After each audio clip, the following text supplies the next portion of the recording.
I'm Mark Halperin. And I'm John Heilemann. And with all due respect to Andrew Jackson, sayonara.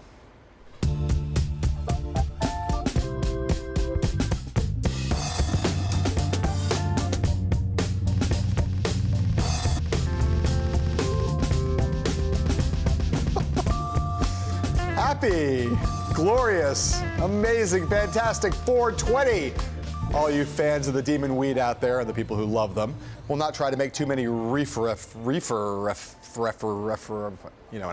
references to this very special day on the show. Those New York voters with New York values have spoken, and the outcome of yesterday's primaries were even better for Donald Trump and Hillary Clinton than expected. We'll talk about Clinton later in the show, but Trump's Empire State romp gained him at least 89 of the 95 delegates at stake here, moving him closer to the magic number of 1,237 needed to secure his party's nomination on the first ballot and thus avoid a contested convention. In fact, this afternoon, the Washington Post reported on an internal Trump campaign memo projecting that the Donald is on track to collect 1,400 delegates by the time this race is finished. Trump's New York victory speech last night is getting some extra buzz today, in part because of his traditional, which is to say non-Trumpian, demeanor. Gone were the Lion Ted insults and the infomercial antics. It was a Trump on message, a new, more forward-looking frontrunner. We don't have much of a race anymore, based on what I'm seeing on television. Senator Cruz is just about mathematically eliminated. We have won millions of more votes than Senator Cruz, millions and millions of more votes than Governor Kasich. We expect we're going to have an amazing number of weeks because these are places and they're in trouble. They're in big trouble. When you look at Pennsylvania, when you look at Indiana, when you look at Maryland and Rhode Island and so many places, we have problems everywhere you look. We are going to solve those problems. And one of the big problems is the economy and jobs, and that is my wheelhouse. So, Mark, Donald Trump had a rally in Indiana today in which he seemed a little bit more like the old Trump. Lion Ted was back. But on the basis just of that speech last night, carefully premeditated as it was, what kinds of clues did you see as to how he intends to close out this nomination fight and win the general election? Everybody's obsessed with his not saying Lion Ted. He said Lion Ted today. Yeah. Two big clues for the general election. One is talk about the economy. If he can make the general election, if he's the nominee, a referendum on the Obama economy, 2% growth, people having anxiety about the future, he can win that general election. And two, trying to be a little bit more dignified and trying to be a little bit more focused and shorter. And to win the nomination, he's on this message of he's getting the most votes. And if he's just short of a majority, I think he's going to argue with a lot of passion. I got way more votes than anybody else. I should be the nominee. Yeah, we'll come to that topic a little bit later in more detail. The economic focus, I think, is really interesting. It's something that people around him, in the new regime and in the old regime, and some of his, Roger Stone, others, have said for a long time that Trump was at his strongest when he's focused on those economic themes. I'm not sure that that's going to help him win a general election against Hillary Clinton, but it does seem that best chance. It does seem that he thinks, well, I don't know. You could argue the foreign policy arguments in a time of terror. He might be in a better place with that. You could argue either case. I think he's going to have a hard time winning a general election either way. But it is clear from that speech that he thinks, at least the people around him think, that the economy is the ticket. And strikingly, they got him to actually stick to it last night. We didn't show it there, but one of the things he did last night was he recognized some of the business leaders in the room, Carl Icahn and some New York real estate folks. He cannot win a general election unless he's the candidate of business. A Democrat like Barack Obama, Bill Clinton, if they're the candidate of business, they win. He put a down payment on that last night, a very important moment. See if he keeps it up. All right, Donald Trump was acting at least a bit more presidential last night. Ted Cruz tried to act unfazed by his weak third-place finish in New York last night. Cruz was out campaigning again today. He was in Pennsylvania, where he called for a one-on-one debate with Trump ahead of the next batch of Northeastern primaries on Tuesday. In those states, Cruz is basically fighting it out with John Kasich for second place in most of the contests and what polling there is. Meanwhile, Cruz's campaign manager, Jeff Rowe, was at an RNC meeting in Hollywood, Florida, where he met with party leaders, announced the campaign has got $9 million in the bank still, and he repeated his pitch that the Texas senator is still the best, read only, in Rowe's view, alternative for the Stop Trump Republicans. So, John, there's a real prospect that Kasich will do better than Cruz on Tuesday in these northeastern states, maybe not in every state, but overall. If Cruz finishes mostly third, does that hurt the Stop Trump movement? I don't think it does in and of itself, because I do think that the Cruz campaign is not focused on these states. They are looking towards the western states. Jeff Rowe also kind of indicating that, looking at the states we talked about yesterday, looking at Nebraska, South Dakota, Montana, Indiana, and obviously some in California, to be able to score big wins in some of those. And some of those states are winner take all to try to stop Trump. Cruz is still on track. There's momentum questions. There's narrative questions. They mean something, but I'm not 100% convinced that Donald Trump having a big night last night and having a big night on Tuesday will hurt Ted Cruz with the voters of Montana and Nebraska. Well, you said you're not sure. That is the question. Does momentum still matter at this phase? Normally we talk about the early parts, Iowa, New Hampshire, South Carolina, about momentum. Eventually it's about delegate accumulation. There's an intermediate period where it's about both. Right. I believe that if Cruz is really, if he does as poorly in these northeastern states across the board, he may do better in Delaware, the campaign things, but if he does worse next Tuesday night than Kasich by the same percentages he did overall, I think that's bad for him. He needs to have a compelling case to make that I've got momentum going into Indiana, going out west. A bad night in the Northeast. Cruz says he can win Pennsylvania in a general election. Right. If he can't beat John Kasich or Donald Trump in a primary, how's he going to win a general? Well, I'll say though this. I want to add this just because the bell went up, because there was also this John Weaver memo today from John Kasich's campaign making the argument that the Never Trump forces failed to take as way many delegates as they should have in New York. It's possible the thing that will really hurt the Never Trump movement is that if Cruz and Kasich somehow dilute each other's impact, Kasich on his own in some of these northeastern states next week could actually hold Trump's margins down, could take delegates away. They may end up in a murder-suicide pact here. Exactly. That will be the real problem for the Never Trump movement. All right. The exit polls from yesterday's Empire State primary showed something we've been seeing more and more nationally.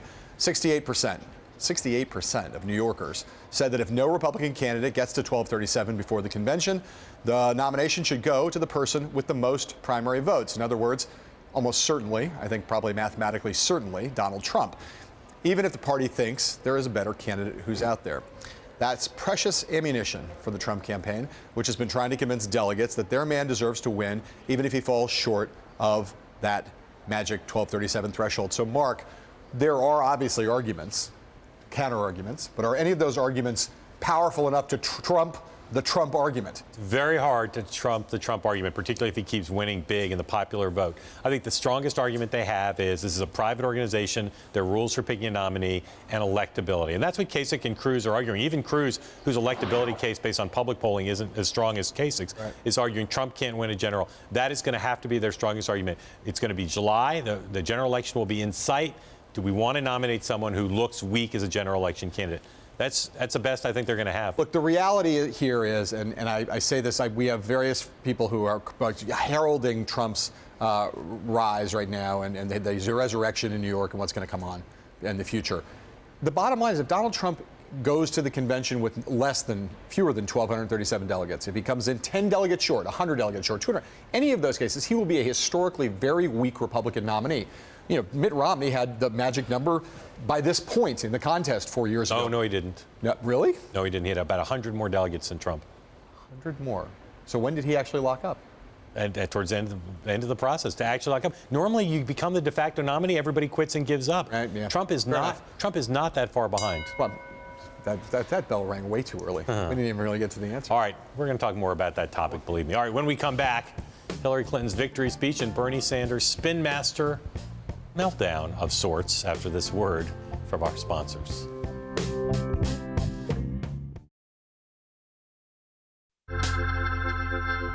About 6 blocks from here, last night, Donald Trump gave his remarks celebrating his victory from Trump Tower. Hillary Clinton addressed a room at about the same time, a little later, of celebratory supporters at the Sheraton Hotel in Times Square, where she gave her own clue-ridden victory speech about how she might want to unite the Democratic Party and listing issues she will campaign on in the days ahead. To all the people who supported Senator Sanders, I believe there is much more that unites us than divides us. We are going to keep our families safe and our country strong, and we're going to defend our rights. civil rights, voting rights, workers' rights, women's rights, LGBT rights, and rights for people with disabilities. Donald Trump and Ted Cruz are pushing a vision for America that's divisive and frankly dangerous. Returning to trickle-down economics, opposing any increase in the minimum wage, restricting a woman's right to make her own health care decisions. All right, so John, looking at Clinton's speech, what indications are there that you see about how she plans to position herself now against Sanders and in the general? Well, against Sanders, she's not going to say the race is over, but it was quite clear that she believes the race is over, and the fact that the end is in sight, and the fact that she started talking to say in a very explicit way, there's more that unites us than divides us to the Sanders supporters. That's a theme you're going to hear over and over and over again, all the way through to Philadelphia. On the other side, the general election, it couldn't be clearer. The Republicans will destroy the country and will be horrible in every possible way. It's going to be a very negative, very contrast-driven case. She'll have things that are set to say that are positive, but so much of what is already clear about the thematics of this race is going to be very negative, very contrast-driven, very much an assault on Republican extremism, especially if Donald Trump or Ted Cruz are the nominee. People talked obsessively about the Obama reelect as a micro-targeting campaign, sending messages to specific groups. The Clinton campaign plans to do that. It, for some reason, hasn't gotten much attention. But they will send messages to African Americans, to young people, to Hispanics, to women, to single women. Yes, all with the same message. Lots about how horrible Republicans will be for them. Highlighting different things. Trying to scare the living hell out of them. On guns, on reproductive freedom, on all sorts of things, on health care. But I will say that if she can get Bernie Sanders to endorse her, raise money for her, all those things, she will be in a lot better shape because she needs to improve her numbers. We'll talk about that later in a big hurry. But last night, I thought she continued her run of strong performances, which has got to worry the Republicans because when she's a weak candidate, she looks a lot easier to beat. She's got a lot to do. Bernie Sanders' campaign has been in serious spin mode since his big New York loss last night, but its exact message about what the campaign's future is has been somewhat confusing. Late last night, campaign manager Jeff Weaver, who will be on the show shortly, told MSNBC's Steve Kornacki that whatever the state of the pledged delegate count after the voting ends on June 7th, Team Sanders plans to fight to convert superdelegates supporting Hillary Clinton all the way to the convention. Then, Sanders' senior advisor, Tad Devine, told the Associated Press that the campaign planned to, quote, sit back and assess where we are, end quote, after those 5 Northeastern primaries next week. Devine quickly walked back that comment a little bit, telling Bloomberg's Margaret Talev that the campaign will stay in the race until every state has voted. And here's what Devine said on CNN this morning. We have to do well next week. We lost a few more delegates yesterday than I thought we would. We're a little farther behind in delegates than we hope to be. But I think if we do well next week, then we can get back on course to have a pledged delegate lead by the time the voting ends. We lost more than we thought we would yesterday. We thought the race would be a little bit closer. We'd pick up some more delegates, but we can still do it. So, Mark, the magnitude of Sanders' loss, obviously, last night was greater than either side expected. Given all that messaging confusion last night and what Tad Devine is saying now, what do you think is the prospect that Bernie Sanders, is there any prospect that Bernie Sanders will actually get out of this race, reassess, and stop campaigning before June 8th? Doesn't seem like that to me because she won't have gone fully over until the last day. And I think he wants voters to hear his message. He wants to get every possible delegate he can to strengthen his arguments at the convention. And I think he wants to continue, I hate this word, but I'm going to use it. He wants to continue the journey he is on. The trek. I think that the real question is what happens from June 8th forward. I don't have any doubt Bernie Sanders is going to campaign until June 7th.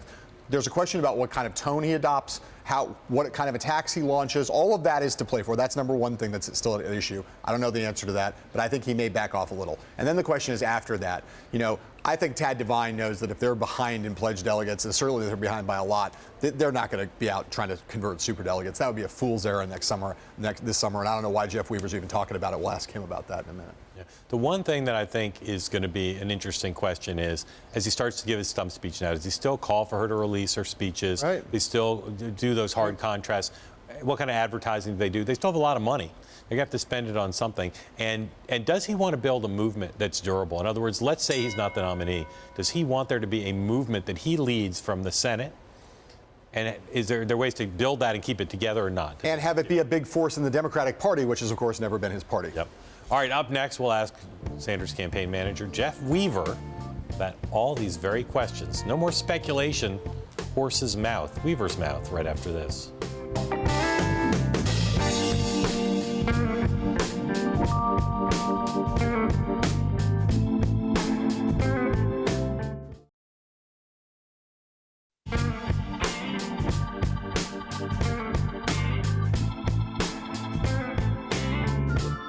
Bernie Sanders woke up this morning facing a wider delegate gap with Hillary Clinton, wiping out most of the gains he made with his hot winning streak, which is now over. A lot of questions now swirling about what happens next with his campaign. We got some questions. Luckily, we have someone here who can answer all of them. Campaign manager Jeff Weaver, who joins us from inside the Beltway, where he is most comfortable, of course. Jeff Weaver, good afternoon, good evening. How are you, gentlemen? Fine. So you've said some stuff since last night's results. Tad Devine has said some stuff. Just tell us clearly and plainly, what is Senator Sanders' intention now going forward in terms of how he'll conduct himself and what his goals are? Well, the goal is what it has always been, which is to win the nomination of the Democratic Party for president. So that remains the goal. It's an attainable goal. The senator is feeling good. We have 5 contests coming up next week. And starting tomorrow, he'll be campaigning. He has been campaigning in Philadelphia, in Pennsylvania already. He's going to be going back to Pennsylvania. We're going to be going to all the other 4 other states and fighting hard for those delegates. Jeff, which of those states next week do you feel like you have a reasonable prospect of winning? Well, I certainly think Rhode Island is going to be a positive state for us, I believe. I believe that Pennsylvania is extremely competitive right now. And I think we have a shot in Connecticut. And we'll fight for the other 2 as well. If last night, I think you guys have been pretty clear, was not as good as you thought it would be or hoped it would be. When we last talked to you, you said you had a secret list in your pocket that showed you how to get to a majority of elected delegates. After last night, do you still have such a list? Absolutely. In fact, we updated it last night after the results come in. We keep it. It's a dynamic document, which is constantly updated to reflect the reality of the number of delegates. So to name 3 states that are left to vote besides California where you think you will pick up substantial net delegates. Well, I think we had the opportunity to do great in Pennsylvania. I think we're going to do extremely well in Oregon. I think Indiana is very competitive right now. I think we're going through May. I think May is going to be a great month for Senator Sanders. I think he has the opportunity to recreate. There's obviously only 4 contests instead of 8, but he has the opportunity to do what he just did before New York, which is to run the table. So there's a lot of states out there with a lot of delegates. New Jersey, another state where I think he's going to do very well. Opportunity to pick up a lot of delegates. Jeff, let me ask you to clarify a little bit. Let me ask you to clarify something you said last night on MSNBC about flipping superdelegates, and it was a relatively truncated discussion, but. Well, let us stipulate for the sake of argument, let us stipulate that at the end of the voting, we wake up on June 8th, and Secretary Clinton is ahead in the popular vote, and Secretary Clinton is ahead in the pledged delegate count. Is it your contention that you will then spend the summer trying to convince superdelegates that Senator Sanders should be the nominee?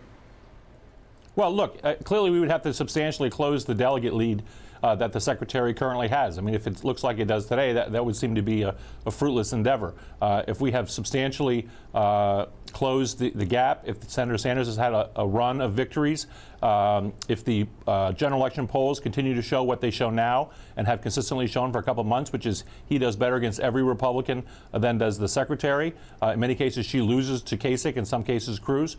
So if that's the circumstance, then it does make sense to talk to superdelegates who want to win. So again, Jeff, just to be clear, you're saying there's a circumstance in which you could be behind in pledged delegates and behind in the popular vote, and you would still think it was appropriate to spend the summer trying to convince superdelegates to switch to Senator Sanders away from Secretary Clinton.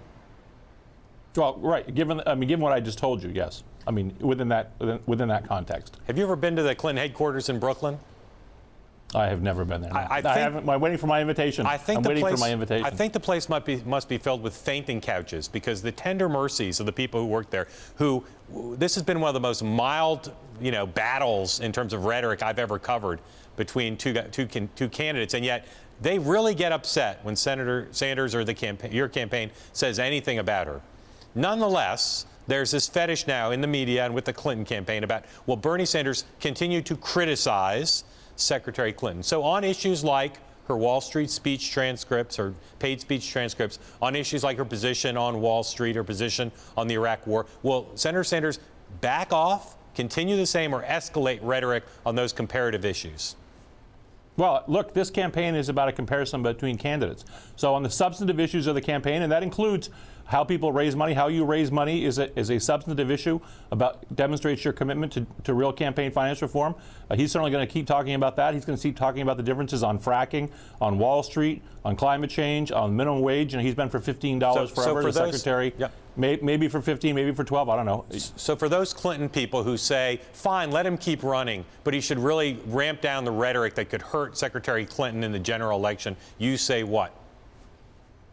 What I have to say is what they've seen in this campaign. I mean, this has been a mild campaign, as you just pointed out. In the event that the secretary becomes the nominee, I mean, the kind of firestorm that she's going to face from the Republicans is going to make this look like nothing. Well, so I think.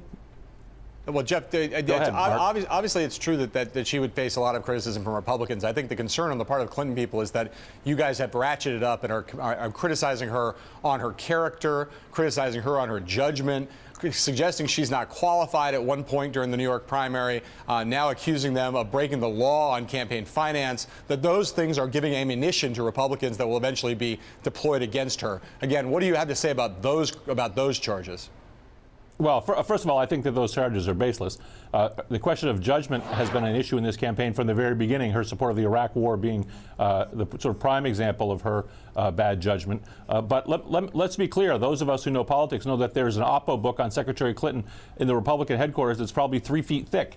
And there's tons of stuff in there that we have certainly chosen not to go near, that they're going to roll out the day after this nomination is sewn up, if in fact she does that. So, look, we're not giving them anything. Believe me, they have plenty of high-paid oppo people. The David Brock Republican. Well, he used to be a Republican himself, but the corresponding Republican David Brocks, who, believe me, have been doing research on Secretary Clinton, and I'm sure on us as well, for months and months and months. They have plenty of ammunition. Yep. Jeff, we got to go. So, real quick answer, one sentence. If Senator Sanders is not the nominee, will he stay in the Democratic Party forever now? Well, he is a Democrat. He said he's a Democrat, and he's going to be supporting the Democratic nominee, whoever that is. But he's a member of the Democratic Party now for life? Yes, he is. Yes, he is. Okay. Jeff Weaver, thank you very much. We look forward to talking to you between now and next Tuesday when some of those states are voting. Coming up, a trip across the aisle, we look at the Republican presidential race with a leading strategist, goes by the name Steve Schmidt, after these words from our sponsors.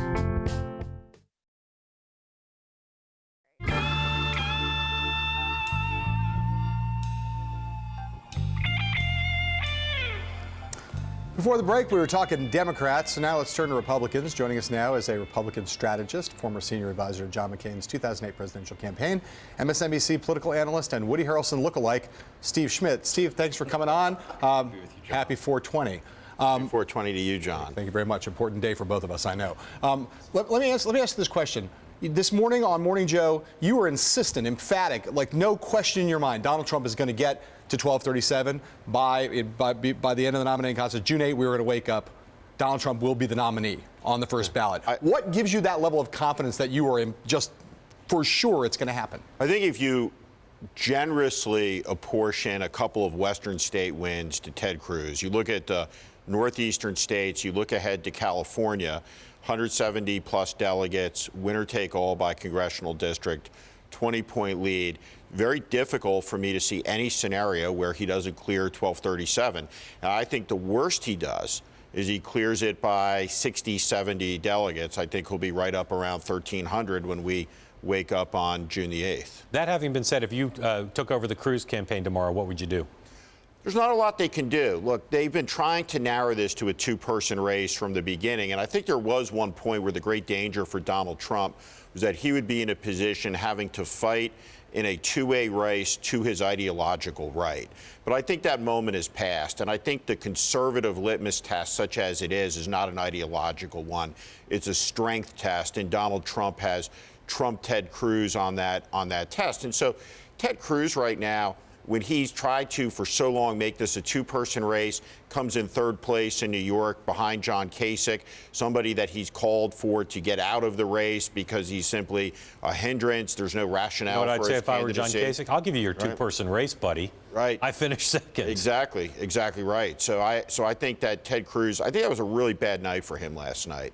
You know, and so when you look at Cruz coming into these northeastern states, he's going to lose more momentum next week.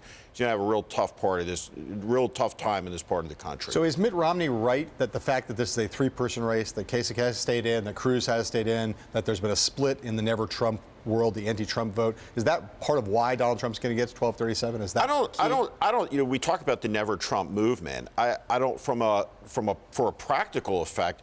It doesn't seem to be very potent, to say the least. And I understand that there's hashtags and Never Trump, but there's not an organized effort with any effectiveness, you know, aimed at stopping him. No one's making the argument. I mean, the argument makes no sense. You know, people go out and say, Never Trump. Well, will you support Trump as the Republican nominee? I'm going to support the nominee of my party. Both cannot be true, and it undermines the argument, you know, that no one is saying in public what people say privately about Donald Trump and the Republican establishment and leadership. And I think that speaks to why that movement is so weak. What are they saying privately? What they say in privately is he's unfit to be president of the United States, and they'll never vote for him. He's unfit psychologically, he's unfit temperamentally, he's unfit ideologically, but no one is making that argument publicly. You were reluctant to say what you would do to take over the Cruz campaign because you said there wasn't much they could do. If I gave you $100 million and said, stop Trump, what would you spend it on? What message and how would you spend it? You would try to stop him on temperament issues. You would go back and you would revisit. And look, the most powerful political ad in American history was the Daisy ad in 1964 against LBJ running against Barry Goldwater. Using images of the North Korean leader, mushroom clouds, the instability of the world, and then Trump with notions of late night tweeting, you know, and you'd make a temperament and character attack, and you'd remind people that the president of the United States is the most powerful person in the world, sits atop the National Command Authority, is commander-in-chief of the most potent military in the world that possesses the weapons to extinguish life on the planet as we know it. I'm going to ask you a question just today, okay? We woke up this morning, Donald Trump got a lot of praise from a lot of people for his speech last night. Different Donald Trump. And one of the things everyone seized on was a stupid thing, but a small thing. Didn't say Lion Ted Cruz, said Senator Cruz. Different, right? Today, Donald Trump's out in Indiana, calling him Lion Ted Cruz again by the middle of the afternoon. So how do I read that? Is that a sign that the newly imposed discipline is not actually as effective as we thought it was? Is Donald Trump just back to his old tricks? What do we make of that? I think there's a distinction between the speech you make where a lot of the country's watching in prime time. You've just won an election. It's not a rally setting. You're talking about the next stage of the campaign. You're articulating a vision, why you should be the nominee, why you want to be president of the United States, where you're going to lead. And you start to transition into the general election messaging. You know, Indiana is a contest that he's going to have to compete in, and he's going at Ted Cruz hard. So I think it's set in the light of the day after in a state as we get ready for the next contest. But the difference in tone on an election night when we're weeks away from their steaks and water and everything else up around the podium, I think is significant. But just wouldn't it worry if you were one of the forces trying to impose a presidential demeanor on Trump from inside the campaign, if you saw him suddenly turn around and be just like back the old, would you not be kind of like, oh my God, he's back again?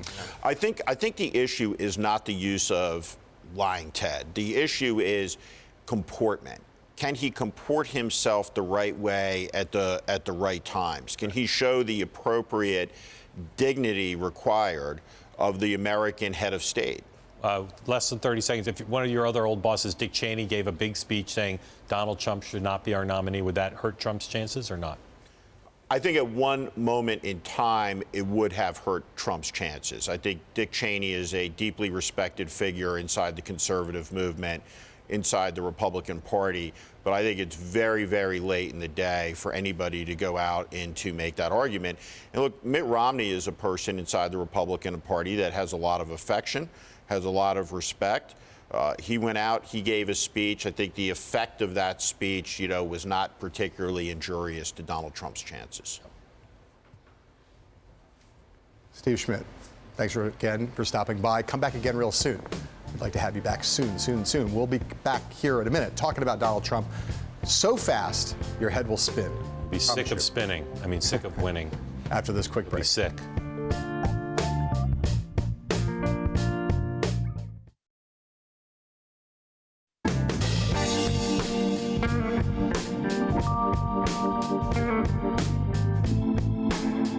We're talking Trump for a change with two journalists who know Trump well, covered him for a long time. Washington Post, Jenna Johnson here in studio, and in Berlin, Maryland, Katy who is got her finger in her ear. We'll get to that in a second. It must be loud there. Jenna, start with you. You were at the Trump event last night. Much talk of a different Trump. You've covered him as much as anyone. Was there a different Trump last night? Yeah, I mean, we've seen this evolution happening the last couple weeks. All of a sudden, his speeches at rallies are much more structured. We're seeing far fewer tweets, far fewer late-night rants on Twitter.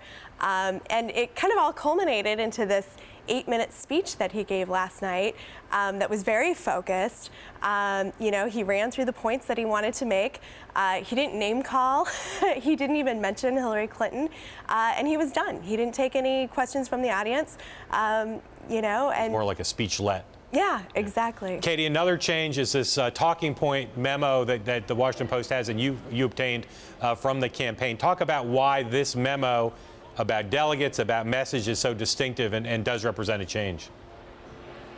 It is really different, and I'm sure the other reporters on the campaign trail can attest to this, but we haven't seen something like this in the 10 months that Donald Trump has been on the campaign trail. It's been more freewheeling. He's had only a few surrogates that are out there for him, and they've clearly had some talking points, but for the most part, it seemed as if they were able to do what they wanted on television. That's the way it seemed. But to have a talking points memo that lays out some of the core principles of the campaign, gives them things to say about Hillary Clinton, about who is going to build the wall and the plan behind the building the wall, and also why the Muslim ban, even though it wasn't referenced in this memo, is a good idea. Donald Trump is the only one that the memo says that has basically the guts to propose something like this and to keep the country safe. It's an indication that the campaign is, in the words of the campaign, evolving, and that there are now folks behind the scenes who have run more traditional campaigns in the past. And it's an indication that Donald Trump himself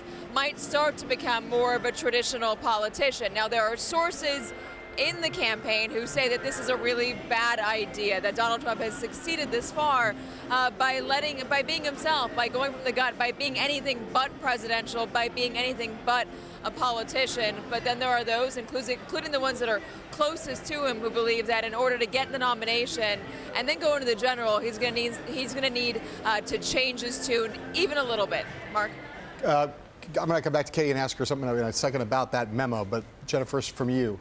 There's a lot of talk also about internal strife now between the Paul Manafort forces broadly defined and the Corey Lewandowski forces defined. How true is it, and how debilitating could it be? Yeah, it's very true. For nearly a year, Donald Trump had just a very small core group of people around him, and they didn't have much experience, and sometimes it almost felt like a reality show, a group of people brought together to try to win an election. And then they were winning, and they were having successes, and they were, not only doing well in the polls, but doing well at the polls. Right. And, so they feel like they've done their part, right, and that they've found this secret recipe. But this has become a delegate fight, and Donald Trump has decided that he needs to go back to these old tried and true methods, and that's why he brought in these very seasoned people. But again, the infighting is bad and debilitating. They're fighting with each other to a way that could be bad for the campaign, or are they accommodating themselves? Are the camps kind of getting along? What's the deal with that? Yeah, I mean, for now, people have very specific jobs, and they do those jobs. And every now and then, it sounds like there's some friction over who gets to make what calls. But I also think that Donald Trump has said, everyone is happy, everyone will get along. I'm the boss. You know, you all report to me at the end of the day. So they're making it work for now, but we'll see. Katy, let me ask you one question about that document, about the talking point memo that Mark talked about. 1,400 delegates it projects for Trump, well over 1237. Does it lay that out in detail, and how credible is it as laid out? You know, I'm looking at it right now, and it doesn't necessarily lay it out in detail. It's just a lot of generalizations. We will get most of the delegates, and we will, in just another week, close the door on other candidates getting to 1237 before the convention. It's not very detailed when it comes to the talking points, but the campaign feels strongly that they're going to do so well in the Northeast, over 50%, I'm told, from internal projections, that they do believe they're going to be able to get past that 1237 number when they get up until the last primaries in California and in New Jersey on June 7th. The process of getting to that remains to be seen, but there are 54 unbound delegates in Pennsylvania, and they're already starting to make a play for those delegates. They have a slate of candidates up for the delegates down there. That's something that they did not do in Wyoming, they did not do in Colorado. I asked Paul Manafort about this last night, and he said because basically they believe the party bosses in Colorado and in Wyoming were out to get them from the beginning, and it wouldn't be prudent for them to waste money out there. Pennsylvania is another story. They believe that their message resonates more in Pennsylvania. Yep. Exactly how they're going to get to that number, though, not laid out in this memo. All right, Katy, thank you. Go enjoy the Rolling Stones. We appreciate it. Thank you. Jenna, thank you. Thanks. Appreciate it. Coming up, buckle up. We're going to take a look at the next week's contest in the Northeast with a couple of great reporters. And don't forget, if you're watching us in Washington, D.C., you can listen to us on the radio on Bloomberg 99.1 FM, and we'll be right back.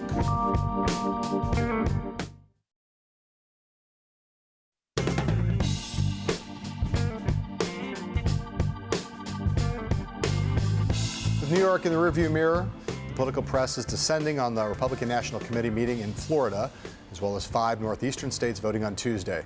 We couldn't get to all of them, at least not today, so we called in the experts. Pittsburgh Tribune Review political reporter Salena Zito from Pittsburgh, editor of CTNewsJunkie.com, Christine Stuart in Hartford, Connecticut, and Bloomberg Politics' brand new superstar edition, Jennifer Jacobs from the RNC meeting down in Hollywood, Florida. Thanks for coming on the show, ladies. Appreciate your time. Let's start with you, Jennifer. What is going on down there? Well, we've been looking to see if this is like a big never Trump rally, or if it's all about, you know, welcoming him into the fold and, you know, accepting that he's going to be the eventual nominee. Not seeing either of that. Everyone's pretty subdued. You know, you're not hearing a lot of complaining. You're not hearing a lot of embracing. People are saying that the win in New York was kind of baked into the cake, and so they're not really celebrating him as the possible nominee. So a lot of people I talked to today, the members just said, we just don't know if this is going to be a contested convention yet or not, despite what Ted Cruz said down here to reporters that this definitely will be a contested convention. These Republican committee members are not convinced of that. So they're just in a wait-and-see mode. Jennifer, have you heard anything down there that struck you from the course of this day as news, genuine news? Jeff Rowe obviously talked down there a little bit today. Tell us what's come across your radar that strikes you as actually new and important. Yeah, well, you know, there is some concern. You know, there's a lot of rumbling about our sponsors and businesses trying to avoid our convention, and can we overcome that? So there was a lot of chatter today about the memo that the RNC released that, you know, they're at $130-some million for the presidential cycle so far, which they say is a record for, you know, a cycle when they didn't hold the White House. They're at $11 million for last month. They're saying that Reince is a really good fundraiser, and they're just not worried about it. One member said they think that this is a Democratic plant, this narrative that somehow this convention is in trouble. They're saying that there's a lot of clamor for it, that it's like the greatest advertising opportunity in the world, and there's a big waiting list for press row and tickets. So, you know, there's a lot of just like being contrary to some of the media chatter. You know, so that's just, there's just a lot of speculating and responding to some of the media reports. Jennifer, thanks. Let's go to Salena in Pennsylvania. Salena, let's start with the Republicans. Thank you for joining us. Thanks. It seems to me Pennsylvania should be Trump country. Is that right? Yeah, that's pretty right. I mean, I think all three of them have an argument, Trump and Kasich more so than Cruz. Pennsylvania's GOP primaries done a little differently. There's 71 delegates. 54 of them are free agents on the first ballot. They can go with whoever they want to. We called all 162 who are running for delegate. Of them, 60 plus, almost 70 of them said they will go whichever way the congressional district goes. 25 said they'd go with Cruz, and 19 said they would go with Trump. Both Kasich and Cruz have been working these delegates. Trump has had his campaign call them and reach out to them. They created a website. I don't think that he has personally called them yet, but the other two have met with them personally. Trump leads in the polls right now in Pennsylvania. You'll see a poll tomorrow where he has pulled further ahead with Kasich running in second. Kasich was born here in Pittsburgh, and there's a lot of similarities between most of Pennsylvania outside of Philadelphia and Ohio, so he has an appeal here. All right, Salena, thank you very much. Let's go to Christine. Christine, Connecticut coming up, winner take all by congressional district, proportional over 20% statewide if no candidate reaches 50%. Is Donald Trump going to get over 50%, and what can be done to stop him if not? Donald Trump is definitely getting over 50% of the vote, and I believe he's going to take all of Connecticut's 25 delegates that are up for grabs. Connecticut is a very small state. There are 3 super delegates, though, that could go whatever way they choose. So I think next Tuesday we're going to see Trump, and on the Democratic side, we're going to see Hillary Clinton probably victorious. John Weaver from the Kasich campaign says that John Kasich could stop Trump in the 1st, 2nd, 4th, and 5th congressional districts. Is that remotely plausible as far as you can tell? In the 2 polls that have been done on Connecticut, Kasich comes in second, and it's a far second. He gets about 28% of the vote. He is coming back here on Friday for a town hall, and he was in the lower part of the state earlier. So I think he does have kind of the support of the Republican establishment here.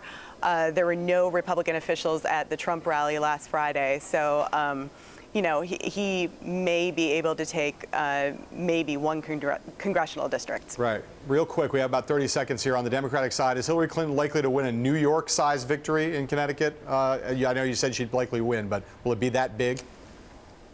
Well, she's likely to win. The polls have her 9 to 6 points ahead of Bernie Sanders. And we may see Bernie Sanders here in New Haven on Sunday. So he hasn't given up on the state just yet. All right, Christine, Salena, Jennifer, thank you all again. We wish we had a bunch more time with you. You'll come back soon. And when we come back now, Hamilton, the musical, sort of, like a 420 version. We'll be right back.